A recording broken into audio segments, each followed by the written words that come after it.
சந்திரமுகில படத்துல தான் சந்திரமுகியாவே மாறிட்டாங்க அப்படின்னு சொல்லிட்டு ஒரு டயலாக் வரும். அந்த மாரி இன்னைக்கு உதயநிதி ஸ்டாலின் அவர்கள் விஜய் போனா அவர் எங்க போறாரோ அங்க போயிட்டு வர்றது, அவர் வந்து என்ன மாரி பண்றாரோ அத செய்யறது. இப்ப அவருக்கு வந்து உங்க விஜய் உயிரென வரவான் பாட்டு போட்ட உடனே எனக்கும் ஒரு பாட்டு வேணும்னு சொல்லிட்டு இந்த மாரி போடுறது பூராமே, அவர் வந்து விஜய வந்து காப்பி பண்ணணும்னு நெனைக்கிறாரு. ஒரு காப்பி கேட்டுக்கு என்னைக்குமே வந்து பெரிய வேல்யூ இருக்காது. விஜய கொண்டு போய் சேர்க்கக்கூடிய முகமா இல்ல. அவரு விஜய்க்கு வந்து தமிழ்நாடு பூரம் எல்லாம் நன்கு அறியப்பட்ட நபர். அவருக்கு ஒரு விளம்பரமோ எதுவுமே யாரும் போய் குடுக்கணுங்கிற அவசியம் இல்ல. ஆனா அந்த தேர்தல் எலக்ஷன் மேனேஜ்மென்ட்ல செங்கோட்டையன் அவர்கள் வந்து ஒரு பெரிய துணையா இருப்பாரு. செங்கோட்டையன் அவர்கள் வந்துட்ட பிறகு அடுத்தடுத்து அதிமுகக்குள்ள இருக்க அதிருப்தியானவர்கள் வந்து வெளியேற வாய்ப்பு இருக்கா? இல்ல அந்த மாரி வந்து ஒரு பிம்பங்களும் இருக்கு, பேச்சுக்களும் இருக்கு. செங்கோட்டையன் அவர்கள் தாவேகாக்கு போறது கட்டாயமா தாவேகாக்கும் விஜய்க்கும் பலம் கொடுக்கும். ஆனா அந்த அளவுக்கு வந்து அதிமுக பலகீனப்பட்டு போயிடுமான்னா இன்னைக்கு டிடிவி தினகரன் வந்து அவர் கட்சியில இன்னைக்கு தேதியில வந்து கூட்டணியில எடுத்துக்கிட்டாங்க. ஏன்னா அவர் செங்கோட்டையன் மாதிரி கட்சியில வந்து சேர போறதில்ல. அவர் கூட்டணி கட்சியா தான் வரணும். அப்ப இன்னைக்கே டிடிவி அவர்களை வந்து நீங்க கூட்டணி கட்சியில எடுத்துக்கிட்டீங்கன்னா பல வகையான விமர்சனங்களுக்கு விஜய் அவர்கள் பதில் சொல்ல வேண்டிய கட்டாய சூழ்நிலை வரும். சேகர்பாபு ஐயா அவர்கள் வந்து செங்கோட்டையனை பார்க்கும்போது நீங்க திமுக வாங்க, அப்படியே ஏதாவது நீங்க மாற்றி முடிவெடுக்கிறீங்கன்னா கூட பரவாயில்ல, இந்த 27ல வச்சுக்காதீங்க, தம்பி ஐயா உதயநிதி ஸ்டாலினுடைய பர்த்டே இருக்குது, அது வந்து கொஞ்சம் அஃபெக்ட் ஆகிற மாதிரி ஆயிடும், அதை நாங்க பெரிய அளவுக்கு செலிப்ரேட் பண்றோம், நீங்க வேற தேதிக்கு மாத்தி வச்சுக்கீங்கன்னு ஒரு ரெக்வெஸ்ட் பண்ணதா ஒரு ரூமர் இருக்குது. உண்மையா இல்லையான்னு தெரியாது. ஜீ தமிழ் நியூஸ் நேயர்களுக்கு வணக்கம். இன்று நம்முடன் அரசியல் சார்ந்த பல்வேறு விஷயங்களை பேசுவதற்காக அரசியல் விமர்சகர் திரு நந்தகுமார் அவர்கள் இணைஞ்சிருக்காரு. அவர்கிட்ட பேசலாம். சார் வணக்கம். சார் வணக்கம் புவனேஸ்வரி. சார், செங்கோட்டையன் அவர்கள் தான் இப்ப இருக்கக்கூடிய தமிழக அரசியல மிகப்பெரிய அளவில் ஒரு பரபரப்பை ஏற்படுத்திட்டு இருக்காரு. அவர் விஜயுடன் இணைவது எப்படிப்பட்ட அரசியல் மாற்றத்தை 2026 தேர்தலில் ஏற்படுத்தும்? இன்னைக்கு செங்கோட்டையன் அவர்கள் தாவேகால போய் இணையிறது தாவேகாக்கும் விஜய் அவர்களுக்கும் ஒரு நல்ல பலத்தை கொடுக்கும். ஏன்னா தாவேகால வந்து அகாடமிக் ஸ்ட்ராட்டஜிஸ்ட் நிறைய இருக்காங்க. But real ground level politicians ஃபீல்டில் அந்த தேர்தலை களத்தை சந்திச்சு களமாடின ஆட்கள் வந்து மிக மிக குறைவு, ரொம்ப சொற்ப எண்ணிக்கையில் தான் இருப்பாங்கன்னு நான் பார்க்குறேன். அந்த வகையில் பார்க்கும்போது செங்கோட்டையன் அவர்கள் ஒரு 50 ஆண்டு காலமாக தேர்தலில் பெரிய அனுபவசாலி, தேர்தல் அரசியலில். அதுவும் இல்லாமல் கொங்கு மண்டலத்தில் அவருக்கு இப்போ இன்னைக்கு அதிமுகவினுடைய கோட்டை அது. ஸோ அப்போ திமுகவே வந்து அங்கே வந்து செந்தில் பாலாஜியை வச்சுக்கிட்டு எப்படியாவது இந்த தடவை முயற்சி பண்ணி அந்த இடத்துல கொஞ்சம் நல்ல விதமாக ஜெயிக்கணும் அப்படிங்கிற எண்ணத்தில் இருக்காங்க. அப்படி இருக்கிற சூழ்நிலையில் தாவேகாக்கு ஒரு கொங்கு மண்டலத்தில் ஒரு என்ட்ரி பாயிண்டாகவும் செங்கோட்டையன் அவர் இருப்பார்கள். அதாவது விஜய கொண்டு போய் சேர்க்கக்கூடிய முகமா இல்லை. அவர் விஜய்க்கு வந்து தமிழ்நாடு பூரம் எல்லாம் நன்கு அறியப்பட்ட நபர். அவருக்கு ஒரு விளம்பரமோ எதுவுமே யாரும் போய் கொடுக்கணுங்கிற அவசியம் இல்லை. ஆனா அந்த தேர்தல் எலெக்ஷன் மேனேஜ்மெண்ட்ல செங்கோட்டையன் அவர்கள் வந்து ஒரு பெரிய துணையா இருப்பாரு. ஸோ இது வந்து அட்வான்டேஜ் டிவிக்கேன்னு தான் நான் பாக்குறேன் புவனேஸ்வரி. சார், அதே மாதிரி இப்போ நீங்கள் சொல்கிற மாதிரி பார்த்தாலும் இப்போ இது இபிஎஸ் அவர்களுக்கு எந்த அளவுக்கு அதிமுகவுக்கு ஒரு பிரச்சனையாகும்? ஏன்னா இப்போ செங்கோட்டையன் அவர்கள் வந்துட்ட பிறகு அடுத்தடுத்து அதிமுகக்குள்ளே இருக்க அதிருப்தியானவர்கள் வந்து வெளியேற வாய்ப்பு இருக்கா? இல்லை, அந்த மாதிரி வந்து ஒரு பிம்பங்களும் இருக்கு, பேச்சுக்களும் இருக்கு. ஆனா இப்ப செங்கோட்டையன் போய் சேர்ந்தது வந்து பாத்தீங்கன்னா இன்னைக்கு ஒரு ஆட்சியில் இருக்கும்போது, மந்திரியா இருக்கும்போதோ இல்லை எதிர்கட்சியா இருந்து அவர் வந்து கட்சியில வந்து முக்கியமான பதவியில் இருக்கும்போதோ போய் சேர்ந்திருந்தாருன்னா நீங்க சொல்றது வந்து அந்த பார்வை வந்து கட்டாயமா ஒரு நியாயமான பார்வையா இருக்கும். ஆனா இப்ப செங்கோட்டையன் போய் சேர்ந்த சூழ்நிலைன்னு பார்க்கும்போது அவர் முற்றிலுமாவே கட்சியிலிருந்து அடிப்படை உறுப்பினர் பதவியிலிருந்தே நீக்கப்பட்டவர். இன்னைக்கு வந்து அவர் அதிமுக காரரே இல்லை. அவர் வந்து ஒரு எக்ஸ் ஏடிஎம்கே பர்சன். அந்த மாதிரி ஒரு சூழ்நிலையில தான் வந்து அவர் வேற வழி இல்லாம அவருடைய அரசியல் பயணத்தை தொடரணும். ஏன்னா 8 வயசுல வந்து ஆல்மோஸ்ட் வந்து ஒரு 52 வருஷத்துக்கு மேல 55 வருஷத்துல அவர் அரசியல்ல பயணிச்சிருக்காரு. ஸோ இதுக்கு மேல அவர்னால வந்து பொலிட்டிக்கல் ரிட்டையர்மெண்ட் எடுத்துட்டு அவர்னால அமைதியா இருக்க முடியுமானா கட்டாயமா முடியாது. ஏன்னா அந்த அளவுக்கு அவர் இந்த களத்துல இருந்திருக்காரு. அதனால இன்னைக்கு வந்து அவருக்கு வேற வழி இல்ல, அரசியல் பயணத்தை தொடரணும்னு போறாரு. அதோட மட்டும் இல்லாம செங்கோட்டையன் அவர்கள் அதிமுகவை ஒன்றிணைக்கிறது தான் என்னுடைய தலையாய கடமை அப்படின்னு சொல்லிட்டு அவர் உள்ளார எடப்பாடி அவர்களுக்கு 10 நாள் கெடு விதிச்ச இதெல்லாம் பார்த்தோம். அதுக்கப்புறம் தலைமைக்கே சொல்லாம அவர் டெல்லி போயிட்டு வந்தது பார்த்தோம். அதுக்கப்புறம் தான் வந்து பார்த்தீங்கன்னா, அவங்க பதவியில இருந்தெல்லாம் நீக்கப்படுறாரு. ஆனா அடிப்படை உறுப்பினர்ல அப்படியே வச்சிருக்காங்க. அதையும் மீறி அவர் நம்ம என்ன பண்ணாலும் நம்ம மேல எதுவும் நடவடிக்கை எடுக்க மாட்டாங்க போல இருக்கேன்னு சொல்லிட்டு அவர் பசும்பொன் போயிட்டு ஐயா முத்துராமலிங்கம் அவர்களுடைய ஜெயந்தியில டிடிவி கூடயும் ஓபிஎஸ் கூடயும் ஒரே இடத்துல நின்று பிரஸ் மீட் கொடுத்து நாங்க அதிமுகவை ஒன்றிணைக்கணும்னு சொல்லி ஒரு பெரிய காமெடி சீன் கிரியேட் பண்ணாரு. காரணம் என்னன்னு கேட்டீங்கன்னா, இன்னைக்கு டிடிவி அவர்கள் வந்து இன்னொரு கட்சியினுடைய பொதுச் செயலாளர். இப்ப எப்படி வந்து ஐயா ஸ்டாலின் அவர்கள் பக்கத்துல போய் நின்று அதிமுகல பிரிஞ்சிருக்கிறவங்க பூரா நான் ஒன்றிணைக்கணும்னு செங்கோட்டையன் பேசினாருன்னா அது எவ்வளவு நகைப்புக்குரியதோ அவ்வளவு நகைப்புக்குரியது வந்து ஐயா டிடிவியோட நின்று போய் பேசினதும் கூட. அப்ப அதுக்கு மேலே நம்ம எப்படி சும்மா இருக்கிறதுன்னு சொல்லிட்டு கட்சியினுடைய உடன்பாட்டோட எடப்பாடியார் அவர்களால வந்து இவர் கட்சியிலிருந்து அடிப்படை உறுப்பினர்ல இருந்தே நீக்கப்படுறார். சோ அந்த மாதிரி ஒரு எந்த கட்சியிலும் சாராத ஒரு நபரா இன்னைக்கு வந்து வேற வழி இல்லாம அவருடைய அரசியல் வழியை தேர்ந்தெடுக்கிறதுனா அவரை குறைச்சு மதிப்பிடல. பட் அதிமுகவுக்கு ஒரு பலகீனமா மாறுமாங்கிற கேள்விக்காக நான் சொல்ல வரும்போது அவங்க இதெல்லாம் முன்கூட்டியே கணிச்சுதான் இப்ப எடப்பாடியார் அவர்களுக்கும் செங்கோட்டையனை இதுல இருந்து நீக்குனா எங்கெங்க போவாரு பண்ணுவாருங்கிறது அவங்களாம் எல்லாமே வந்து ஒரு ஸ்வாட் அனாலிசிஸ் பண்ணியிருப்பாங்க இல்லையா, ரிஸ்க் அனாலிசிஸும் பண்ணியிருப்பாங்க. ஸோ அதையெல்லாம் பார்த்ததுக்கு அப்புறம் தான் அவங்க வந்து சரி இல்லை பரவாயில்ல, நமக்கு ஏற்கனவே வந்து கொங்கு மண்டலத்துல நமக்கு ஏற்கனவே ரொம்ப ஸ்ட்ராங்கா இருக்கும், நம்ம இன்னுமே வலுப்படுத்திட்டு தான் இருக்கிறோம் அதுல. அப்ப இவர் போனாலும் அதனால வந்து நமக்கு பாதிப்பு வந்து பெரிய அளவுக்கு இருக்காதுன்னு அவங்க ஒரு அனாலிசிஸ் பண்ணி முடிச்சதுக்கு அப்புறம் தான் இந்த மாதிரி வந்து ஒரு கடினமான முடிவெல்லாம் எடுத்திருக்க கூடும். அதனால இன்னைக்கு செங்கோட்டையன் அவர்கள் தாவேக்காக்கு போறது கட்டாயமா தாவேக்காக்கும் விஜய்க்கும் பலம் கொடுக்கும். ஆனா அந்த அளவுக்கு வந்து அதிமுக பலகீனப்பட்டு போயிடுமான்னா இல்ல, ஒரு சின்ன சேதாரம் இருக்கும். அதனால ஒட்டுமொத்தமா கம்ப்ளீட்டா ஒண்ணுமே இல்லைங்க, வெறும் செங்கோட்டையனுடைய ஒரு வாக்கு தான் போகுதுங்கிற மாதிரியும் இல்ல, ஒரு சின்ன சேதாரம் இருக்கும். பட் அந்த சேதாரம் வந்து ஒரு மேனேஜபிளான சேதாரமா இருக்குங்கிற மாதிரி தான் அதிமுக அனலைஸ் பண்ணிருப்பாங்க. அதனாலதான் அவர் வந்து அடிப்படை உறுப்பில் இருந்தே நீக்கிருப்பாங்கன்னு நான் பாக்குறேன். சார் அதே மாதிரி ஏற்கனவே அதிமுகவிலிருந்து நீக்கப்பட்ட வெளியேறவர்களை பார்த்தா ஓபிஎஸ் ஆக இருக்கட்டும், டிடிவி ஆக இருக்கட்டும், சசிகலாவாக இருக்கட்டும், அவங்க வெளியில போன பிறகு அவங்களால பெருசா வந்து ஜொலிக்க முடியல. இது நம்மளே பார்த்துட்டு இருக்கோம். அவங்க தொடர்ந்து ஓபிஎஸ் அவர்களோட நிலைமையெல்லாம் பார்க்கும்போதே ஒரு அவங்களோட நம்பி போனவங்களாம் ஒரு அச்சப்படுற அளவுக்கு தான் இருக்கு. இதை தெரிந்தும் செங்கோட்டையன் எப்படி இப்படி ஒரு தைரியமான முடிவை எடுத்தேன்னா, எம்ஜிஆர் காலத்திலிருந்து இருக்கவருன்ற மாதிரியான ஒரு மிகப்பெரிய ஒரு பெயர் கட்டமைப்பை வச்சிருக்கவர் இப்ப விஜயோட சேர்ந்து இருக்காரு. இது அவருக்கு எவ்வளவு பெரிய ஒரு பின்னடைவா இருக்கா, இல்லைன்னா இது அவரோட கரியருக்கு வந்து எப்படி அமையும்? இல்ல அவர் நீங்க சொல்றது கரெக்டான கேள்வி. என்னன்னா அவரே பார்த்திருக்காரு. இப்ப ஒண்ணு இல்ல, ஐயா முத்துராமலிங்கம் ஜெயந்தி வந்து போன கடந்த மாசம் நடந்து இன்னும் ஒரு மாசம் கூட முடியல. இவங்க வந்து அங்கதான் நின்று நாங்க இது எல்லாமே ஒன்று சேர்த்துறதுக்கு முயற்சி பண்றோம்ன்றாங்க. அந்த தேதியில இருந்து இன்னைக்கு தேதி வரைக்கும் ஏதாவது ஒண்ணு சேர்த்துறதுக்கு முயற்சி எடுத்திருக்காங்களான்னா ஒரு முயற்சியும் இல்லை. அப்ப அவர் செங்கோட்டையன் அவர்கள் வந்து முன்கூட்டியே ஏதாவது ஒரு திட்டத்தோட தான் அவர் அங்க போயிருப்பார். சரி இப்படி நம்ம போனோம்னா நம்மளை கட்சி விட்டு நீக்கிடுவாங்க, நம்ம எங்கேயோ வந்து நம்ம அதுக்குண்டான வழியை பார்க்கலாம் அப்படிங்கிற மாதிரி செஞ்சிருப்பாரு. இப்ப தாவேக்கான்னு போகும்போது இப்ப இவங்க அவரும் அங்க போய் கூட நின்று எல்லாம் பார்த்திருப்பாருல இந்த ஒரு 15-20 நாள்ல வந்து சரி இது வந்து லூசிங் பேட்டில் தான், இங்க இருந்துட்டு ஃபைட் பண்றதுல நீங்க சொன்ன மாதிரி சசிகலா அவர்களோ ஓபிஎஸ் அவர்களோ டிடி அவர்களோ எந்த விதமான ப்ராக்ரஸ்மே இருக்காது. அப்ப நம்ம இவங்களோட இருந்து நம்ம என்ன பண்றதுங்கிற ஒரு அச்சத்திலேயோ பயத்தின் காரணமாவோ அவர் வந்து இன்னைக்கு தாவேக்கால போய் இன்னொரு கட்சியினுடைய உறுப்பினரா ஒரு 55 ஆண்டுகாலம் அதிமுகல இருந்த ஒரு நபர் இன்னைக்கு வந்து தாவேக்கால போய் இன்னைக்கு இணையராருங்கும் போது அவருக்கு வந்து இவங்களோட ஓபிஎஸ் டிடிவி சசிகலா அவர்களோட இருந்த அரசியல் வாழ்க்கை பெரிய எதிர்காலம் இருக்காது அப்படிங்கிற மாதிரி ஒரு முடிவு எடுத்து இன்னைக்கு தாவேக்கா வளர்ந்துட்டு இருக்கக்கூடிய கட்சி. விஜய்க்கும் வந்து செல்வாக்கு வந்து பெருகிட்டு இருக்கு. அப்ப அந்த மாதிரி கட்சியில நம்ம போய் அங்க வந்து பெரிய சீனியர்ஸும் இல்ல. இப்ப நம்ம அங்க போகும்போது அந்த அதற்குண்டான மரியாதையும் அதற்குண்டான நல்ல பதவியும் கிடைக்கும். நமக்கு வந்து இப்ப இன்னைக்கு நம்ம ஒரு தனி கட்சி ஆரம்பிச்சோம்னா எல்லாத்தையுமே நீங்க ஃபவுண்டேஷன்ல இருந்து நீங்க பில்ட் பண்ணணும். பட் இங்க வந்து பாத்தீங்கன்னா கட்சி இருக்குது, கட்சிக்கு உண்டான பெரிய முகமா விஜய் இருக்காரு. அங்க வந்து இவரு போய் தனியா போய் செலவு பண்ணணுங்கிற அவசியம் கிடையாது.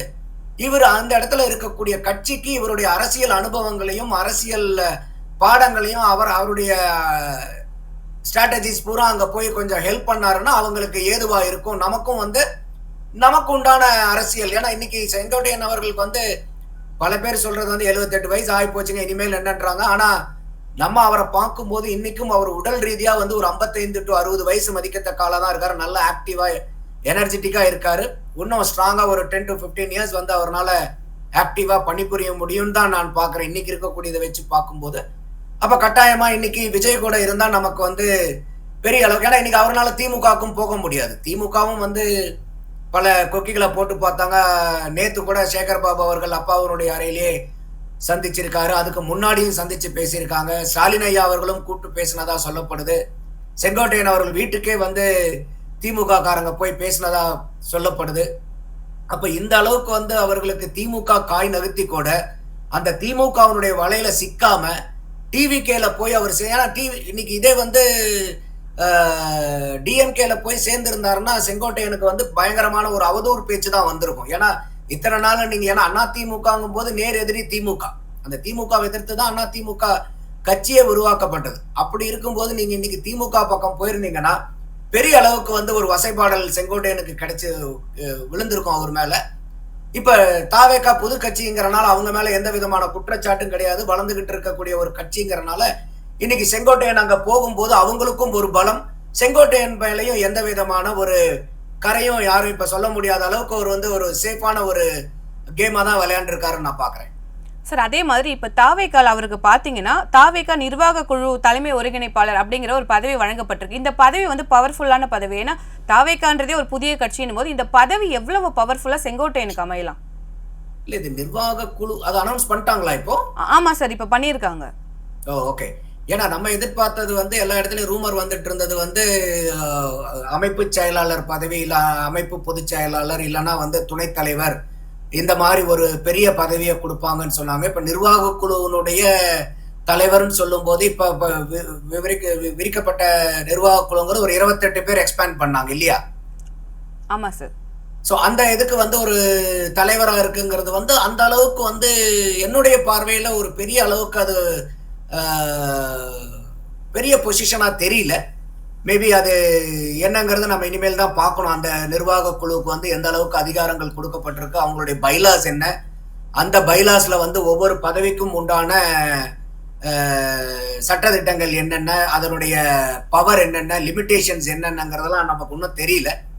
அந்த மாதிரி தெரிய வந்துச்சுன்னா இந்த நிர்வாக குழுவினுடைய தலைவராக இப்ப கொடுத்திருக்கிற பதவி உண்மையாலுமே செங்கோட்டையனுக்கு ஒரு தகுந்த பதவியானு நம்மளால அனலைஸ் பண்ண முடியும்.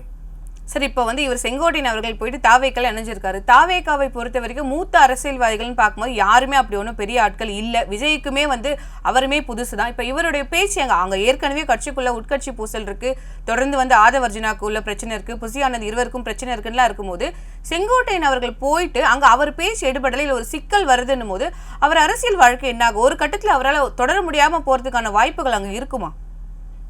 இல்ல, எல்லா கட்சியிலயும் உட்கட்சி பிரச்சனை இருக்கு. எந்த கட்சியிலுமே உட்கட்சி பிரச்சனை இல்லாத கட்சிங்கிறது எதுவுமே கிடையாது. மத்தியில் ஆள்ற பாரதிய ஜனதால இருந்து இங்க மாநிலத்தை ஆள்ற திமுக வரைக்கும் எல்லா கட்சியிலயும் உட்கட்சி பிரச்சனை இருக்கு. எப்படி குடும்பம்னு இருந்தா ஒரு பிரச்சனைன்னு இருக்குமோ அந்த மாதிரி கட்சின்னு இருந்தா உட்கட்சி பிரச்சனைங்கிறது இருக்கும். அது வந்து integral part of a party. அதை மேனேஜ் பண்ணி தான் ஆகணும். நீங்க கேட்கிற ஒரு கேள்வி என்னன்னா, இன்னைக்கு வந்து செங்கோட்டையன் அவர்கள் தாவேக்காக்கு பலம் கொடுப்பாரு. எப்ப பலம் கொடுப்பாருன்னா அவரை வந்து சரியான முறையில தாவேக்கா பயன்படுத்தணும்.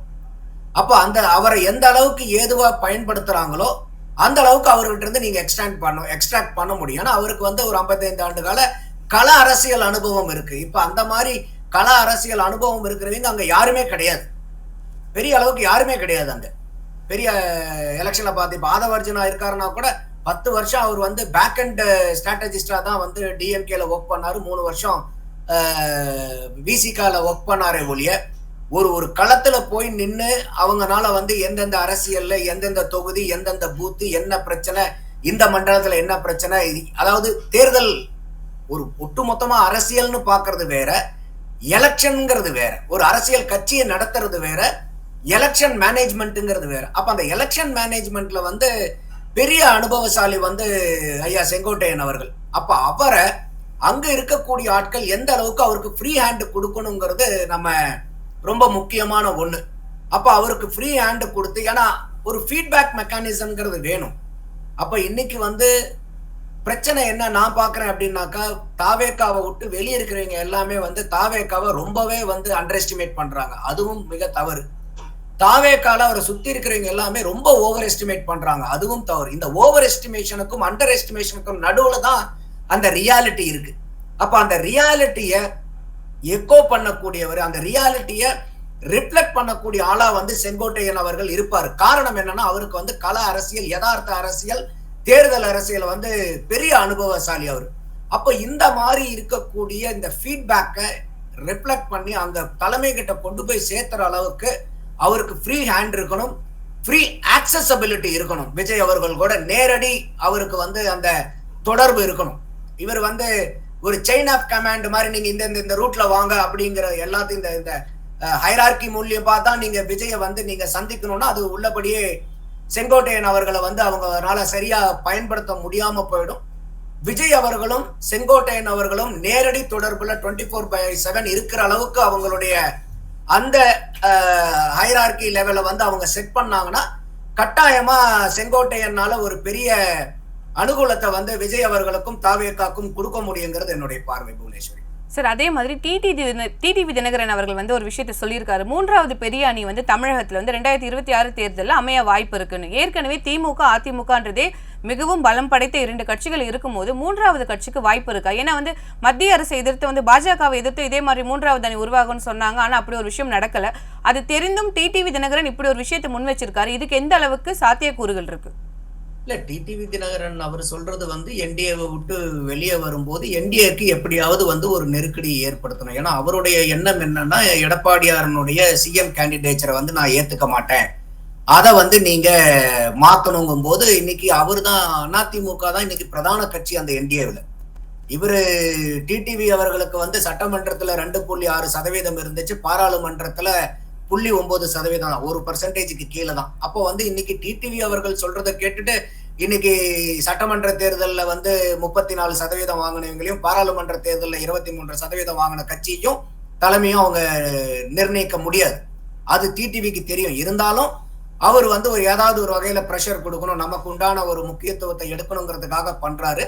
சோ அப்போ தினகரன் அவர்களுக்கு இது நல்லாவே தெரியும். ஏதாவது வரையில என்டிஏவை வந்து அவர் அழுத்தம் கொடுக்கணும்னு பாக்குறாரு. அவரு இருக்கக்கூடியது டிடிவி தினகரன் இன்னொன்னு என்ன சொல்லப்படுதுன்னா, அவரு தாவேக்காக ரொம்ப நாளாவே அவரும் தாவேக்காவையும் புகழ்ந்து பேசிக்கிட்டு தான் இருக்காரு. அவருக்கு எப்படியாவது தாவேக்கால போனாலும் அந்த மூன்றாவது அணிங்கிறது அவர் மென்ஷன் பண்றது அதுவா தான் இருக்கிறதுக்கு வாய்ப்பு இருக்கு. பெரிய அளவுக்கு தாவேக்கா கூட வந்து இவங்க முயற்சி பண்ணிட்டு இருக்காங்க. ஆனா விஜய் அவர்கள் வந்து அவருடைய பார்வை ஆன்டி கரப்ஷன்ங்கிறதுல பெரிய லெவல்ல எடுக்கிறாரு. இன்னைக்கு திமுகவே உங்களுக்கு கொள்கை கிடையாது, உங்களுடைய கொள்கையே கொள்ளை தான் அப்படிங்கிற அளவுக்கு அவர் போகும்போது இன்னைக்கு டிடிவி தினகரனை வந்து அவர் கட்சியில இன்னைக்கு தேதியில வந்து கூட்டணியில எடுத்துக்கிட்டாங்க. ஏன்னா அவர் செங்கோட்டையன் மாதிரி கட்சியில வந்து சேர போறதில்ல, அவர் கூட்டணி கட்சியா தான் வரணும். அப்ப இன்னைக்கே டிடிவி அவர்களை வந்து நீங்க கூட்டணி கட்சியில எடுத்துக்கிட்டீங்கன்னா பல வகையான விமர்சனங்களுக்கு விஜய் அவர்கள் பதில் சொல்ல வேண்டிய கட்டாய சூழ்நிலை வரும். அதனால வந்து பாத்தீங்கன்னா இன்னைக்கு வரைக்கும் டிடிவி அவர்கள் பேசினா கூட விஜய் அவர்கள் சைட்ல இருந்து தாவேகா சைட்ல இருந்து ஒரு பெரிய கிரீன் சிக்னல் வந்த மாதிரி தெரியல. சோ அதனால இதெல்லாம் தான் அவங்க வந்து பாக்குறது. ஆனா இது தேர்தல் சமயத்துல எப்படி போகுங்கிறது நம்ம அந்த ஜனவரி மாசம் நீங்க முடிய நமக்கு அந்த ஒரு ரியாலிட்டி செட்டின் ஆகும். அப்பதான் பல கட்சிகளினுடைய உண்மையான நடவடிக்கைகள் எல்லாம் தெளிவா தெரிய வரும். சார், அதே மாதிரி இன்னைக்கு வந்து உதயநிதி அவர்களுடைய பிறந்த நாள். அதுக்காக வந்து 2 தினங்களுக்கு முன்னாடி ஒரு பாடலை வந்து வெளியிட்டிருந்தாங்க. அது வந்து மிகவும் வந்து விமர்சனத்துக்கு உள்ளாச்சு. என்னன்னா விஜயோடைய பாடலையும் வந்து தாவேக்கா வெளியிட்ட பாடலையும் அதையும் ஒப்பிட்டு வந்து இதுக்காக பண்ணியிருக்காங்கன்ற மாதிரி விமர்சனங்கள் வச்சுட்டே தான் இருக்காங்க. தாவேக்காவும் சரி திமுகவும் சரி உதயநிதி முன்னிறுத்துற மாதிரி விஜய் முன்னிறுத்தி அந்த விர்ச்சுவல் வாரியர்ஸ்க்குள்ள ஒரு சண்டை வந்து எப்பவுமே சோசியல் மீடியால இருந்துட்டே இருக்கு. இது எப்படி சார் பாக்குறீங்க? இல்ல, இப்போ அதாவது வந்து அந்த சந்திரமுகியில படத்துலதான் சந்திரமுகியாவே மாறிட்டாங்க அப்படின்னு சொல்லிட்டு ஒரு டைலாக் வரும். அந்த மாதிரி இன்னைக்கு உதயநிதி ஸ்டாலின் அவர்கள் விஜய் போனா அவர் எங்க போறாரோ அங்க போயிட்டு வர்றது, அவர் வந்து என்ன மாதிரி பண்றாரோ அதை செய்யறது. இப்ப அவருக்கு வந்து உங்க விஜய் உயிரென வரவான் பாட்டு போட்டவொடனே எனக்கும் ஒரு பாட்டு வேணும்னு சொல்லிட்டு இந்த மாதிரி போடுறது பூராமே அவர் வந்து விஜய வந்து காப்பி பண்ணணும்னு நினைக்கிறார். ஒரு காப்பி கேட்டுக்கு என்னைக்குமே வந்து பெரிய வேல்யூ இருக்காது. ஏதாவது உதயநிதி ஸ்டாலின் அவர்கள் வந்து நம்மளுடைய விமர்சனமே என்னன்னா, நீங்க உங்களுடைய தனித்துவத்தை நிர்ணயம் பண்ணுங்க. நீங்க இன்னைக்கு தமிழ்நாட்டினுடைய துணை முதலமைச்சர். இன்னைக்கும் அவர் ஸ்டேஜ் ஏறினா என்ன சொல்றாரு, நான் யார் தெரியுமா, என் தாத்தா யார் தெரியுமா, எங்க அப்பா யார் தெரியுமா. அதாவது இன்னைக்கு வரைக்கும் அவர் என்ன செஞ்சாரு, அவருடைய பராக்கிரமங்கள் என்னென்ன, அவருடைய சாதனைகள் என்னென்னங்கிறதெல்லாம் பட்டியலிடாம, நான் கலைஞர் கருணாநிதியின் அவர்களுடைய பேரன் முத்துவேல் கருணாநிதி ஸ்டாலின் அவர்களுடைய மகன்னு சொல்லாம தன்னை அறிமுகப்படுத்திக்கக்கூடிய சூழ்நிலை இன்னைக்கு வரைக்கும் வரல. துணை முதலமைச்சர் ஆனதுக்கு அப்புறம் கூட. அதோட மட்டும் இல்லாம நம்ம இப்ப சமீபத்துல சினிமாலாம் பார்ப்போம், இந்த ஸ்னேக் பாபுன்னு சொல்லுவாங்க. ஆனா இங்க வந்து வினோத் பாபுங்கிற ஒருத்தர் வீல் சேர் கிரிக்கெட்ல வந்து உலக கோப்பையை ஜெயிச்சுட்டேன், பாகிஸ்தானை ஜெயிச்சுட்டேன்னு சொல்லிட்டு கப்பு கொடுத்து துணை முதலமைச்சர் கூட போட்டோ எடுத்தாரு. அதெல்லாம் பாத்தீங்களா புவனேஸ்வரி? ஆமா சார், அது அந்த டைம் வந்து மிகப்பெரிய அளவுல சர்ச்சையாச்சு, வைரல் ஆச்சு. இப்போ அதெல்லாம் நீங்க பாருங்களேன். இப்ப ஒரு சாதாரண ஒரு பஞ்சாயத்து தலைவர்ல இல்ல வந்து பஞ்சாயத்துல கிளர்க்கா இருக்கிறவங்க கூட வந்து அந்த மாதிரி ஏமாறுவாங்களா? இப்ப யாராவது வந்து எனக்கு தெரிஞ்சு ஒரு நண்பர் வீட்டுக்கு வந்து உங்க வீட்டுக்கே நான் வரேன் அப்படின்னாக்கா, நான் வந்து சொல்றேன் இல்ல புவனேஸ்வரனுடைய நண்பருங்க நான் சொன்னனாலும் உங்க அம்மா உடனே உங்களை போன் அடிச்சு கேட்க மாட்டாங்களா? ஏமா உன் ஃப்ரெண்டுன்னு சொல்லிட்டு ஒரு ஆள் வந்திருக்கிறாரு, யாரு என்னன்னு கேட்பாங்க. சார் ஆனா வந்து முதலமைச்சர் அப்ப என்ன சொன்னாங்கன்னா, முதலமைச்சரும் துணை முதலமைச்சருக்கு வேற வேலைகள் இருக்காது, ஏன்னா அவங்களுக்கு கீழே இருக்கவங்க தான் அதை பார்த்து செக் பண்ணி அனுப்பணும், அவங்க செய்த நிர்வாக தவறு அப்படிங்கிற மாதிரியான ஒரு விளக்கம் வந்து அப்ப கொடுக்கப்பட்டிருந்தது. அது எவ்வளவு பெரிய அபத்தமான விளக்கம் பாருங்க. அப்போ நிர்வாகம் பண்றவங்களை நிர்வகிக்கிறதுக்கு தானே டெப்டி சிஎம் இருக்கீங்க, சிஎம் இருக்கீங்க. உங்களுக்கு கீழே வேலை பார்க்கறவங்களை நிர்வகிக்க வேண்டியது யாரு? அப்போ இது எவ்வளவு பெரிய அபத்தம் பாருங்க. இந்த தமிழ் எல்லாமே சொல்றாங்களே நாங்க வந்து தமிழ்நாடு வந்து அவுட் ஆஃப் கண்ட்ரோல், இதுதான் அவுட் ஆஃப் கண்ட்ரோலா? ஒரு சாதாரண ஸ்னேக் பாபு வந்து அதெல்லாம் கூட பாருங்க, அப்பா கிட்ட கொடுக்கும் போது ஒரு கப்பு, பையன் கிட்ட கொடுக்கும் போது ஒரு கப்பு, இது கூட தெரியாதா? அப்போ ஒரு உலக கோப்பையில ஜெயிக்கவங்களுக்கு 2 கப்பு கொடுப்பாங்களா? போய் உங்க ஊர்ல சீஃப் மினிஸ்டர் கிட்ட போட்டோ எடுக்கிறதுக்கு ஒரு கப்பு, டெப்டி சிஎம் கிட்ட போட்டோ எடுக்கும்போது ஒரு கப்புன்னு. அப்ப எந்த அளவுக்கு இவங்களுடைய அரசியல் ஆளுமையும் ஆட்சி திறனும் இருக்குங்கிறது இதே ஒரு சான்று இல்லையா? இதுல வேற இவர் 10ஆவதுக்கு வந்து ஸ்போர்ட்ஸ் மினிஸ்டர் இல்ல. அப்ப நீங்க விளையாட்டுத்துறை அமைச்சரா இருந்துகிட்டு நீங்க பழிய போய் ஆபீசர் மேல போடுறீங்க. அப்ப அந்த ஆபீசருங்க எல்லாம் எப்படி வேலை பார்க்கறாங்க உங்க தலைமைக்கு கீழங்கிறது நீங்களே சொல்றீங்க இல்லையா? இப்ப இன்னைக்கு ஒரு அமைச்சருங்கிறவர் தானே ஒரு துறைக்கு இலாக்காவினுடைய மந்திரின்னு எதுக்கு புவனேஸ்வரி போடுறோம்? அந்த அதிகாரிகள் பூரா சரியா வேலை பார்க்கறாங்களாங்கிற பாக்குற வேலை தானே மந்திரியினுடைய வேலை. அப்ப என்னுடைய துறையில இருக்கக்கூடிய ஆபீசர் எல்லாம் தப்பு பண்ணிட்டாங்கன்னா அந்த தப்பு யாருது? மந்திரியினுடைய தப்பு தானே. அப்ப இவங்க 2 பேரும் சேர்ந்து இந்த அளவுக்கு தான் இன்னைக்கு இவங்களுடைய பராக்கிரமங்கள் இருக்கு. அப்ப இந்த மாதிரி இருக்கக்கூடிய கெப்பாசிட்டி கேப்பபிலிட்டி இருக்கிறனால தான் இன்னைக்கு வந்து அவருடைய பிறந்த நாளும் கூட உதயநிதி ஸ்டாலின் அவர்களுக்கு தனிப்பட்ட முறையில் நமக்கு அவருக்கு மேல எந்த காழ்ப்புணர்ச்சியும் கிடையாது. அவருக்கு happy birthday to Udhayanidhi Stalin, long live, நீண்ட ஆயிலும் நல்ல ஆரோக்கியத்தோடையும் நல்லபடியா ஒரு வாழ்வாங்கு வாழணும். அதுல எனக்கு எந்த மாற்று கருத்தும் இல்லை. எல்லா வல்ல இறைவன் அருள் புரியட்டும். ஆனா நம்ம இங்க கேள்வி கேட்கறது வந்து அவர்களுடைய ஆட்சி திறனை தான், அவர்களுடைய அரசியல்ல எந்த அளவுக்கு வந்து அவங்க வந்து கட்டமைச்சு கொண்டு போறாங்கிறது தான். அப்ப இந்த அளவுக்கு இருக்கிறவங்க இன்னைக்கு நீங்க துணை முதலமைச்சரா இருக்கும் போது கூட கட்சி ஆரம்பிச்சு 3 வருஷம் கூட ஆகாத விஜயை பார்த்து தான் நீங்க காப்பி அடிக்க வேண்டிய கட்டாயம் என்ன இருக்கு? இப்ப இதுல கூட இன்னொரு பெரிய ரூமர் என்ன வருதுன்னா, நேத்து அவரு சேகர்பாபு ஐயா அவர்கள் வந்து செங்கோட்டையனை பார்க்கும்போது நீங்க திமுக வாங்க, அப்படியே ஏதாவது நீங்க மாற்றி முடிவெடுக்கிறீங்கன்னா கூட பரவாயில்ல, இந்த 27ல வச்சுக்காதீங்க, தம்பி ஐயா உதயநிதி ஸ்டாலினுடைய பர்த்டே இருக்குது, அது வந்து கொஞ்சம் அஃபெக்ட் ஆகிற மாதிரி ஆயிடும், அதை நாங்க பெரிய அளவுக்கு செலிப்ரேட் பண்றோம், நீங்க வேற தேதிக்கு மாத்தி வச்சுக்கீங்கன்னு ஒரு ரெக்வெஸ்ட் பண்ணதா ஒரு ரூமர் இருக்குது. உண்மையா இல்லையான்னு தெரியாது. பட் இந்த அளவுக்கு ஒரு ரூமர் வருதுன்னா நம்மளுடைய டெப்டி சீஃப் மினிஸ்டருடைய அந்த பராக்கிரமம் எப்படி இருக்குன்னு நம்ம யூகிச்சுக்க வேண்டாமா? அப்போ இதுல இன்னைக்கு திமுக 75 ஆண்டு கால கட்சி பாரம்பரியம் இருக்கிறது வந்து கட்சியில வந்து 4 வருஷத்துக்குள்ளார உங்களுக்கு டெப்டி சிஎம் போஸ்ட் கிடைச்சிருக்கு. இது ஐயா ஸ்டாலினுக்கு கூட இந்த எலிவேஷன் கிடைக்கலையே. அப்போ நீங்க அவரை நீங்க உதயநிதி ஸ்டாலின் அவர்களை தகுதியை உயர்த்தி உயர்த்தி உயர்த்தி உயர்த்தி பதவியை கொடுங்க, அவரும் நல்லா பர்ஃபார்மன்ஸ் பண்ண முடியும், அந்த பதவிக்கு தகுந்த மாதிரி அவரால் வந்து ரெசிப்ரோகேட் பண்ண முடியும், அதை ஜஸ்டிஃபை பண்ண முடியும். அதைத்தான் வந்து கலைஞர் அவர்கள் வந்து ஐயா ஸ்டாலின் அவர்களுக்கு பண்ணாரு. ஆனா அத இன்னைக்கு ஐயா ஸ்டாலின் தவறிட்டாரு. வெறும் 19ல செங்கலை தூக்கிட்டு வந்து பிரச்சாரத்தில் ஈடுபட்டாரு. 2024 துணை முதலமைச்சர் போது எந்த அளவுக்கு இந்த கட்சியில வந்து பெரிய எழுச்சியை வந்து உதயநிதிக்கு கொடுக்குறாங்களோ அந்த அளவுக்கு திமுகவுக்கு இது வீழ்ச்சியா மாறுங்கிறதா என்னுடைய பார்வை.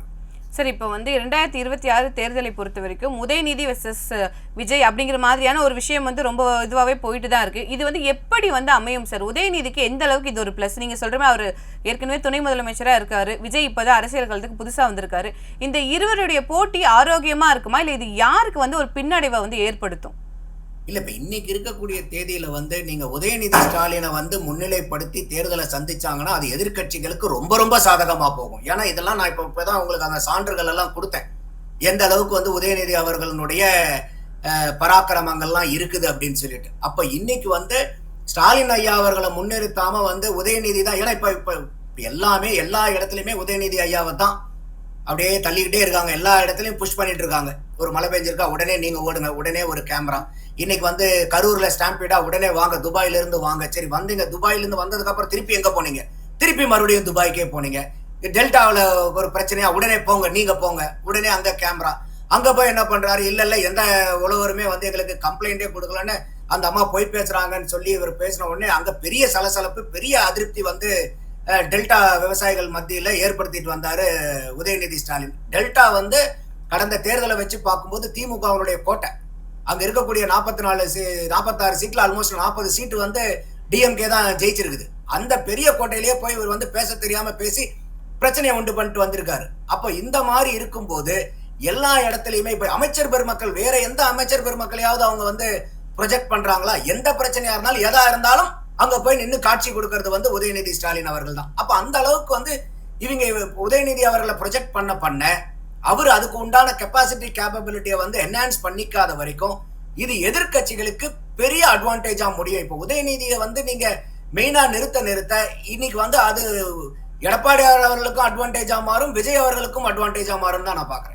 சரி, இப்போ வந்து 2026ல திமுக, அதிமுக, தாவேகா இந்த மாதிரி மும்முனை போட்டியா எடுத்துக்கலாமா? இல்லை வேற எதுவும்? ஏன்னா இப்போ நாம் தமிழர் கட்சியில இப்போ கொஞ்ச நாட்கள் அவங்க இருக்கிறதே வந்து பெரிய அளவில் அவங்க தங்களை வந்து எக்ஸ்போஸ் பண்ணிக்காம இருக்காங்க. இது எப்படி வந்து 2026ல ரிஃப்ளெக்ட் ஆகும்? ஒருவேளை கூட்டணிகள் வந்து எதுவும் ஸ்ட்ராங்கா அமையலைன்னா தாவேகா எப்படி இந்த தேர்தலை எதிர்கொள்ளும்? ஏன்னா செங்கோட்டையன் அவர்களை மட்டுமே நம்பி தாவேகா வந்து 2026 தேர்தலை இறங்கிட முடியாது. கிட்டத்தட்ட அவங்க பல வருஷமா சொல்லிட்டு இருக்காங்க மாதக்கணக்கில் பெரிய கூட்டணி வரும். இப்ப வரைக்கும் ஒரு பெரிய கூட்டணியும் வரல. செங்கோட்டையன் அவர்கள் கூட கட்சியிலிருந்து நீக்கப்பட்டு பிறகுதான் இப்ப போய் சேர்ந்திருக்காரு தவிர ஒரு பெரிய கூட்டணி பலமே இல்லையே தாவேகாக்கு. இல்ல இப்ப இதுல வந்து எனக்கு மும்முனை காரணம்னு சொல்ல முடியாது. ஏன்னா நாம் தமிழர் கட்சியும் தமிழகத்துல அங்கீகரிக்கப்பட்ட ஒரு பெரிய கட்சியா ஒரு அந்தஸ்தோட இருக்கு. அதனால இது என்னை பொறுத்த வரைக்கும் இது 4 முனை போட்டி தான். எந்த விதத்திலையும் நாம் தமிழர் வந்து இந்த தேர்தலில் இருந்து டிஸ்கார்ட் பண்ணக்கூடாது. அவங்களும் இந்த களத்துல இருக்காங்க. அவங்களும் அவங்களுக்கு உண்டான செயல்பாடுகளை தினந்தோறும் நித்தம் அவங்களும் செஞ்சுக்கிட்டு இருக்காங்க. அவங்களுடைய ஸ்ட்ராட்டஜி அது ஒரு டிஃப்ரெண்ட் ரூட்ல பயணிக்கக்கூடிய கட்சி. ஸோ இது வந்து 4 முனை போட்டி தான் இன்னைக்கு தேதியில. நீங்க சொல்ற மாதிரி இன்னைக்கு வந்து செங்கோட்டையன் போகும்போது டிவிகேக்கு பலம் தான், அதுல எனக்கு மாற்று கருத்து இல்ல. ஆனா அது மட்டுமே போதுமானா கட்டாயம் போதாது. என்ன காரணம்? இதே செங்கோட்டையன் அவர்கள் இத்தனை நாள் அதிமுக தான் இருந்தாரு. அப்ப அந்த செங்கோட்டையன் இருந்த அதிமுக தான் இன்னைக்கு எதிர்கட்சியா இருக்கு. அப்ப செங்கோட்டையன் ஒருத்தர்னாலவே வந்து அங்க போனனால எல்லாமே வந்து அருமையா மாறிடும். இனிமேல் வெற்றி பூரா நம்ம பக்கம் தாங்கிறது ஏற்புடையது. அட்வான்டேஜ் இன்னைக்கு லெவல்ல வந்து செங்கோட்டையன் அவர்கள் தாவேகாக்கு போனது தாவேகாக்கு ஒரு எட்ஜ் கொடுக்குது. அவங்க அடுத்த படிக்கு போயிருக்காங்க. ஆனா உச்சத்தை அடைச்சிட்டாங்களானா இல்ல, அவங்க இன்னும் கடக்க வேண்டிய படிக்கு நிலைகள் நிறைய இருக்கு. அது வந்து அதுல நீங்க சொல்ற மாதிரி இன்னைக்கு கூட்டணி கணக்கும் ரொம்ப முக்கியம். ஏன்னா இன்னைக்கு செங்கோட்டையன் அவர்களுக்கு வந்து ஒரு தனிப்பட்ட முறையில வந்து அரசியல் அனுபவங்கள் நீண்ட பாரம்பரியம் இருக்கே ஒழிய கட்சிக்குள்ளார பெரிய செல்வாக்கு இல்ல. அதெல்லாம் தான் அவங்க வந்து அனாலிசிஸ் பண்ணி தான் பரவாயில்ல இவர் அடிப்படை உறுப்பினர்ல இருந்து நீக்கினாலும் பெரிய பிரச்சனை நமக்கு அதிமுகவுக்கு வராதுன்னு நினைச்சுதான் இந்த இக்கட்டான சூழ்நிலையிலையும் அவங்க அந்த முடிவு எடுத்திருக்காங்க. அப்ப இன்னைக்கு செங்கோட்டையன் அவர்கள் தனிப்பட்ட முறையில ஒரு இண்டிவிஜுவல் அந்த ஆர்கனைசேஷனல் ஸ்ட்ரென்த்ல அவர்களால வந்து வேல்யூ ஆட் பண்ண முடியும். இன்னும் சில நபர்களை வந்து அவர்னால வந்து அங்க என்கரேஜ் பண்ண முடியும். ஆனா இது மாலை மட்டுமே வந்து பாருங்க செங்கோட்டையன் வந்துட்டாரு இனிமேல் நாங்க தான் அப்படின்னு சொல்ல முடியுமானா முடியாது. அதுக்கு வலுவான கூட்டணி வேணும். அந்த வலுவான கூட்டணிங்கிறது வந்து எனக்கு தெரிஞ்சு நான் ஏற்கனவே சொன்ன மாதிரி அந்த ஜனவரி 15-16க்கு மேலதான் வந்து எல்லாமே கொஞ்சம் கிளாரிட்டி கிடைக்கும். அப்போ அந்த கூட்டணியினுடைய பலத்தை வச்சுதான் எந்த கட்சிக்கு எட்ஜி கிடைக்குங்கிறத பார்க்கணும். அப்ப இந்த வரப்போற 2026 தேர்தல் வந்து ரொம்பவே இன்ட்ரெஸ்டிங்கான தேர்தலா தான் இருக்கும்னு நான் பாக்குறேன் புவனேஸ்வரி. கண்டிப்பா சார். அதே மாதிரி விஜயை பொறுத்த வரைக்கும் நீங்க எப்படி வந்து அவருடைய அரசியல் அனுபவத்தை பாக்குறீங்க? ஏன்னா வந்துட்டு இப்ப செங்கோட்டையன் அவர்களை வந்து கூட்டிட்டு வந்திருக்காரு. அதுக்கே அவங்களுக்கு பல மாதம் ஆயிருக்கு, பல போராட்டங்கள் ஆகியிருக்கு. விஜய் வந்து எப்படி கையாளுறாரு? ஏன்னா விஜய் வந்து எதையுமே ஓப்பனா பேச மாட்டாரு. ஆதவர்ஜுனா பேசுறாரு, புசியானந்த் பேசுறாரு. கட்சி தலைவரா வந்துட்டு விஜய் என்ன பேசுறாரு, அவரோட எண்ணம் என்ன அப்படிங்கறதே தெரியல. கரூர் விஷயத்துல ஆறுதல் சொல்லும் போது கூட ரூம்குள்ள வந்து அவர் அழுதாரு, காலில் விழுந்தாரு, எல்லாமே சொல்றத வந்து நம்ம காது வழியா தான் கேட்கிறோமே தவிர அதை நேரடியா அவர் மக்கள் கிட்ட கொண்டு போய் சேர்க்கல அப்படிங்கிற மாதிரியான விமர்சனமும் இருக்கு. விஜய் எப்படி வந்து இந்த விஷயத்தை கையாளுறாரு? இல்ல விஜய் உண்மையாவே அமைதியா இருந்துட்டு ஆதவ் அர்ஜுனாவும் புசி ஆனந்தும் மட்டும்தான் கட்சியை இயக்கிட்டு இருக்காங்களா? இல்ல அந்த மாரி எனக்கு புலப்படல. ஏன்னா விஜய் வந்து இப்ப நார்மலா மத்த அரசியல் கட்சிகள், அரசியல்வாதிகள் செய்யற அரசியல விட இவரு கொஞ்சம் டிஃபரண்டான அப்ரோச் இருக்குது. அதுல வந்து மாற்று கருத்து இல்ல. நம்ம வந்து இப்ப ஏற்கனவே மத்த அரசியல்வாதிகள் என்ன செய்றாங்கங்கிறத பார்த்து, அவங்கள மாரி இவங்க செய்யலையேன்னு சொல்லி ஒரு பார்வைய பார்க்கிறோம். அது என்னைய பொறுத்தவரைக்கும் நியாயம் இல்லாதது. ஏன்னா ஒவ்வொருத்தருக்கும் ஒவ்வொரு வே ஆஃப் அப்ரோச் இருக்கும். ஒவ்வொருத்தருக்கும் ஒவ்வொரு ஸ்டைல் ஆஃப் டூயிங் திங்ஸ் இருக்கும். ஸோ அதனால நம்ம ஒருத்தர கம்பேர் பண்ணி இன்னொருத்தர வந்து நம்ம வந்து கிரிட்டிசைஸ் பண்றதுல எனக்கு உடன்பாடு இல்ல. அதோட விஜய் அவர்கள பொறுத்தவரைக்கும் இந்த கரூர் மீட்டிங்லலாம் வந்து இன்னுமே அத வந்து ஒரு மீடியா கவரேஜ் எல்லாம் குடுத்து பெருசு பண்ணியிருந்திருக்க முடியுமானா, பெருசு பண்ணியிருந்திருக்க முடியும். ஆனா அவரு அந்த மாரி வந்து இந்த இன்சிடென்ட்ட வச்சு நம்ம வந்து ஒரு பாப்புலாரிட்டிய தேடிக்கணுங்கிறத அவரு விரும்பல. அத நான் வரவேற்கிறேன். என்னுடைய விமர்சனம் அவர் மேல என்ன இருந்துச்சுன்னா, நீங்க வந்து கரூருக்கு போய் நீங்க ஆறுதல் சொல்லியிருக்கணுங்கிறதுல எனக்கு மாற்று கருத்து இல்ல. அங்க போய் சொல்லியிருந்திருக்கணும். அத வந்து ஒரு எனக்கே விமர்சனம் உண்டு. ஆனாலும் அந்த குடும்பத்துங்கள பூரா அந்த பாதிக்கப்பட்ட 41 குடும்பத்துக்கு வந்து செய்ய வேண்டிய விஷயங்கள் எல்லாம் செஞ்சு, இது வந்து ஒன் டைம் மாரி இல்லாம வந்து ஒரு லைஃப் லாங் அந்த குடும்பத்துக்கு அந்த நபர் இறந்த நபர் இருந்திருந்தா, என்னென்ன காரியங்களாவோ அந்த குடும்பத்தினுடைய மகனாவோ, ஒரு கணவனாவோ, இல்ல அந்த குடும்பத்தினுடைய உறுப்பினராவோ அந்த இறந்த நபர் என்னென்ன விஷயங்கள்லாம் செஞ்சிருக்க முடியுமோ, அத்தன விஷயங்களும் இந்த கட்சியும், விஜயும் அந்த குடும்பங்கள வந்து தத்தெடுத்து அவங்களுக்கு உண்டான விஷயங்கள் எல்லாம் செஞ்சு குடுக்கிறது. உள்ளபடியே மத்த கட்சிகள் வந்து இத வந்து ஏன் விஜய் கிட்ட இருந்து அவங்க பார்க்கக்கூடாது? ஏன்னா இன்னைக்கு எல்லா கட்சிகளிலுமே கட்சி தொண்டர்கள், கட்சி தலைவர்களுக்காகவோ, கொண்ட கொள்கைகளுக்காகவோ, இல்ல மாற்றுக் கட்சியினருடைய மோதல்கள்லயோ எத்தனையோ பேர் உயிரிழந்திருக்காங்க, தீக்குளிச்சிருக்காங்க. அந்த மாரி இருக்கக்கூடிய தொண்டர்களுடைய பல பேர்த்தினுடைய குடும்பம் இன்னைக்கு வந்து ஆதரவற்று நிர்கதியா இருக்கிறத நம்மளால பார்க்க முடியுது. ஆனா இந்த 41 குடும்பமும் அந்த மாரி இல்லாம, அவங்களுடைய வாழ்க்கைக்கும், வாழ்வாதாரத்துக்கும் ஒரு அரணா இருந்து, பாதுகாப்பா இருந்து இந்த கட்சி செஞ்சிருக்கக்கூடியது இது ஒரு மாடல் தானே. கரூருக்கு போயிருக்கணும். அது வந்து தவறுதான். ஆனா அத நம்ம குறை சொல்லும்போது, இந்த பக்கம் அதர் சைட் ஆஃப் த காயின்ல வந்து இவ்வளவு பெரிய நல்லது செஞ்சிருக்கும்போது, இத மத்த கட்சிகள் வந்து ஃபாலோ பண்ணி அடாப்ட் பண்ணலாமே. அதுவும் என்னுடைய பார்வையா நான் பார்க்கிறேன் புவனேஸ்வரி. அதனால ஒரு அரசியல் கட்சி மாரியே இன்னொரு அரசியல் கட்சி, ஒரு அரசியல் தலைவர் மாரியே இன்னொரு அரசியல் தலைவர் செயல்படணும். அந்த வே ஆஃப் அப்ரோச் தான் கரெக்ட்ங்கிறது எனக்கு அந்த பார்வையில உடன்பாடு இல்ல. கண்டிப்பா சார். இவ்வளவு நேரம் என்னோட பல்வேறு கேள்விகளுக்கு பதில் அளிச்சீங்க. நன்றி சார். நன்றி புவனேஸ்வரி.